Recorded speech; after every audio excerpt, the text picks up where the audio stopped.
बच्चों ये हमारा सेकंड पार्ट का वीडियो है, वो वीडियो खाली रिफ्लेक्सिव प्रोनाउन तक का था। अब ये दूसरा पार्ट है, इसमें रिफ्लेक्सिव प्रोनाउन को थोड़ा और क्लियर करेंगे हम आप लोगों के। जैसे रिफ्लेक्सिव प्रोनाउन का एक और एग्जांपल देखिए, ही blamed himself for the delay. He blamed himself for the delay. He blamed himself for the delay. अब यहां पर पहचानिए बच्चों, देखिए ही ब्लेम्ड हिमसेल्फ, उसने अपने आप को ब्लेम किया, देरी होने के कारण उसने अपने आप को क्या किया, ब्लेम किया। ही ब्लेम्ड हिमसेल्फ, देखो यहाँ पर आया नहीं आया ऑब्जेक्ट के रूप में, तो कोई हिमसेल्फ है, माई सेल्फ है, योर सेल्फ है, अवर सेल्फ है। अगर ये वर्ब के बाद आए या ऐसे ऑब्जेक्ट के बाद आए, तो ये आप समझना रिफ्लेक्सिव प्रोनाउन है। कैसे पहचानोगे? रिफ्लेक्सिव प्रोनाउन पहचानेंगे कैसे? तो वर्ब के बाद या ऑब्जेक्ट के रूप में या ऑब्जेक्ट के बाद, तीन तरीके से। कैसे पहचानेंगे? वर्ब के बाद रिफ्लेक्सिव प्रोनाउन कैसे पहचानेंगे? तो वर्ब के बाद,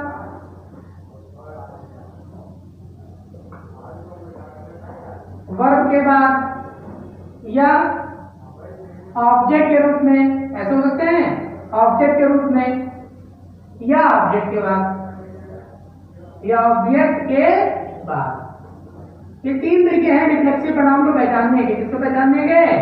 रिफ्लेक्सिव प्रोनाउन को पहचानने के ये तीन तरीके हैं। या वर्ब के बाद होगा, या ऑब्जेक्ट के रूप में होगा, या ऑब्जेक्ट के बाद होगा। बच्चों बात समझ में आई? रिफ्लेक्सिव प्रोनाउन वर्ब के बाद हो सकता है, ऑब्जेक्ट के बाद हो सकता है, ऑब्जेक्ट के बाद या ऑब्जेक्ट के रूप में हो सकता है। वो रिफ्लेक्सिव प्रोनाउन कौन कौन से होते हैं याद करने पड़ेंगे। आई के साथ माई सेल्फ, वी के साथ अवर सेल्फ नहीं लगता, अवर सेल्फ लगता है। यू के साथ योर सेल्फ दोनों लगते हैं, योर सेल्फ एक वचन में, योर सेल्फ बहुवचन में। वी के साथ अवर सेल्फ नहीं होता, अवर सेल्फ होता है, ठीक है। अवर सेल्फ नहीं लगता रिफ्लेक्सिव प्रोनाउन में। इसके बाद हम बात कर लेते हैं बच्चों एम्फैटिक प्रोनाउन की। तीसरा प्रोनाउन हमारा कौन सा है? एम्फैटिक प्रोनाउन। इसकी बात करेंगे बच्चों एम्फैटिक प्रोनाउन की।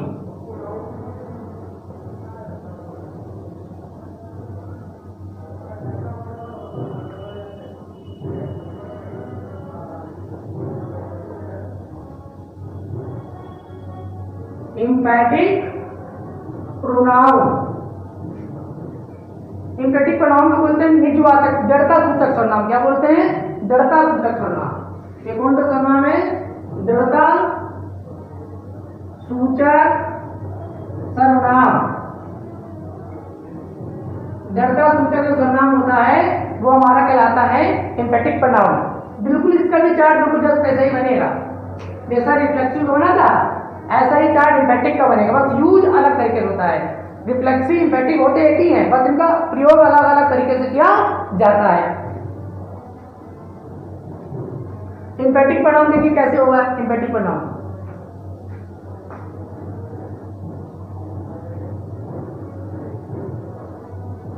आई, we, you, he, she, it, दे।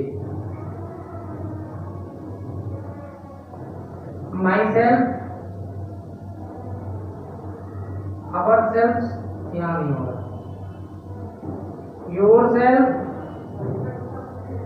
साफ साफ लिख दे, दिख नहीं रहा होगा, बिल्कुल बड़ा बड़ा लिख दे।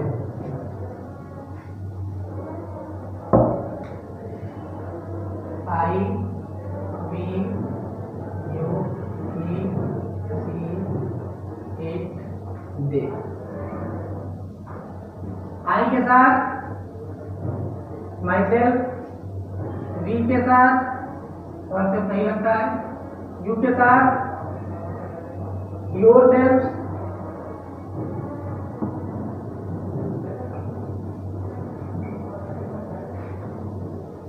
ही के साथ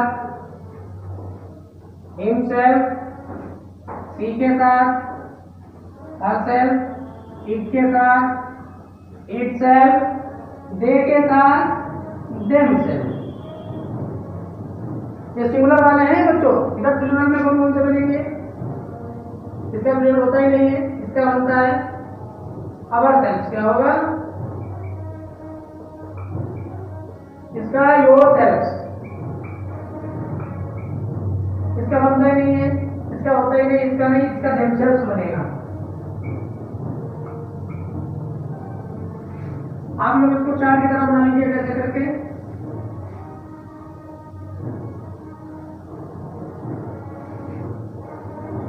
ये आपके पर्सन हैं, ये आई फर्स्ट पर्सन है, you second person, he she they third person है। ये कैसे पर्सन है? ये फर्स्ट पर्सन है, ये आपका सेकंड पर्सन है, ये आपके थर्ड पर्सन है।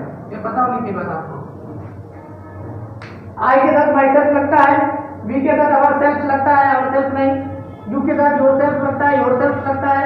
टी के साथ हिमसेल्फ इधर लगता है, हिमसेल्फ नहीं होता। सी के साथ हरसेल्फ, हरसेल्फ नहीं होता। सी के साथ हरसेल्फ, हरसेल्फ नहीं होता। इसके साथ इटसेल्फ, इटसेल्फ नहीं होता। इसके दे के साथ देमसेल्फ होता है, देमसेल्फ होता है। बहुवचन में केवल, प्लूरल में केवल तीन होते हैं, अवरसेल्फ, योरसेल्फ, देमसेल्फ। ये कैसे हमारा सिंगुलर है, ये प्लूरल है। सिंगुलर लिखिएगा या प्लूरल लिख लीजिएगा, यहाँ पर ऐसे लिख लीजिए। ये किसमें आते हैं? सिंगुलर में आते हैं। और आई के साथ क्या बनेगा? ऐसा सही कर लो इसको, माई सेल्फ क्या लगेगा? यहाँ पर प्लूरल होगा, ये सही हो गया। आई के साथ माई सेल्फ इधर कुछ होता नहीं है, यहाँ भी क्या लगेगा? यहाँ सेल्फ हो गया। ठीक है, अब इनका प्रयोग बताएंगे कैसे होता है यूज। चार्ट बना लेंगे तो यूज बताएंगे। सिंथेटिक प्रोनाउन जड़ता सूचक होते हैं बच्चों, जड़तावादी कैसे होते हैं? सेंटेंस वही ले लेंगे, जो सेंटेंस लिया तो वही लेके बना सकते हैं सेंटेंस। एग्जांपल देखिए, जैसे मैंने बोला he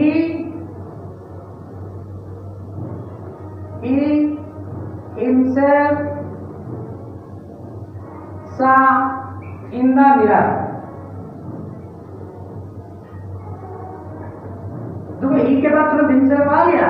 अब ये यहाँ पर क्या इंफेटिक प्रोनाउन है? कैसा प्रोनाउन है? इंफेटिक प्रोनाउन है। देखो ये वाक्य जो है, इंफेटिक प्रोनाउन क्या होता है? इंफेटिक प्रोनाउन आप सब्जेक्ट के तुरंत बाद आता है, आफ्टर सब्जेक्ट। इंफेटिक प्रोनाउन जो होता है उसका प्रयोग आफ्टर सब्जेक्ट क्या है, बात ध्यान रखिएगा। लिख लीजिए, generally emphatic pronoun is used after subject, after subject। जो जनरली emphatic pronoun होता है उसका प्रयोग कैसे करते हैं? सब्जेक्ट के तुरंत बाद। emphatic pronoun का प्रयोग कैसे करेंगे? सब्जेक्ट के तुरंत बाद। emphatic pronoun तो जड़ता सूचक होते हैं, तो लिख लीजिए emphatic, हिंदी में भी लिख लीजिए emphatic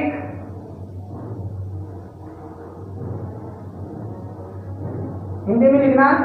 emphatic pronoun का प्रयोग सब्जेक्ट के तुरंत बाद किया जाता है बच्चों, ठीक है।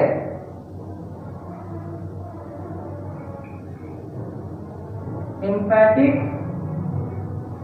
pronoun का प्रयोग सब्जेक्ट के तुरंत बाद कैसे क्या आता है?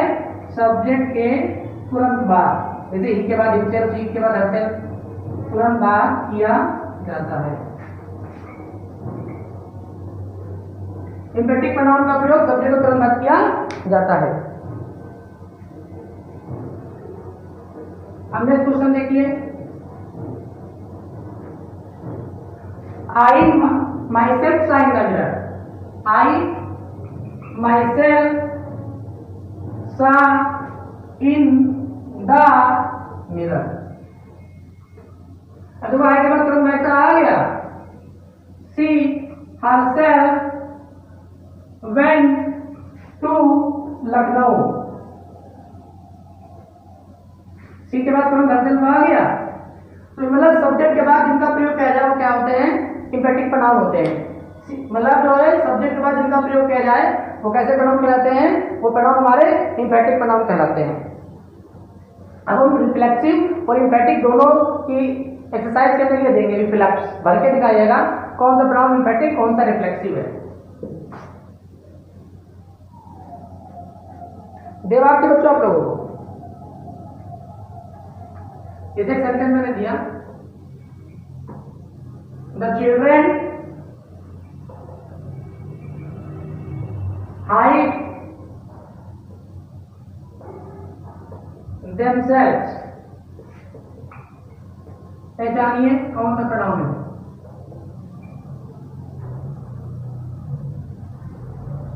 ठीक है, जैसे दूसरा सेंटेंस ले लीजिए, यू योरसेल्फ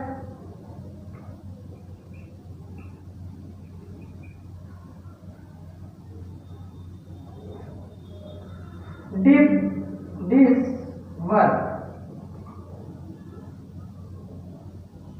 अब ये अब तो यहां पर ये themselves आया है, तो यहां पर ये कैसा प्रोनाउन है, रिफ्लेक्सिव। कैसा प्रोनाउन है ये, रिफ्लेक्सिव प्रोनाउन है ये।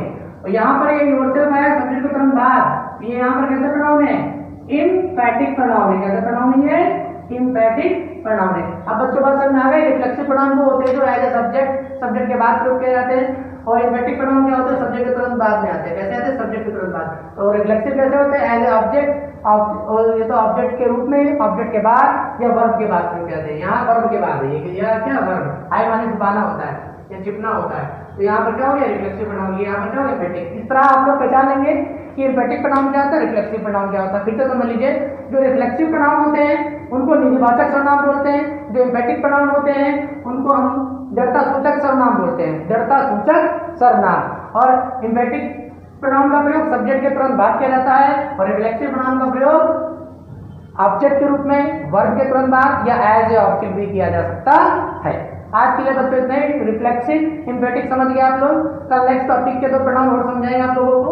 इस तरह से आप लोग आराम से देखिए और वीडियो को सब्सक्राइब कर दीजिए और अधिक से अधिक इसके शेयर कीजिए और अपने कमेंट में बताइए।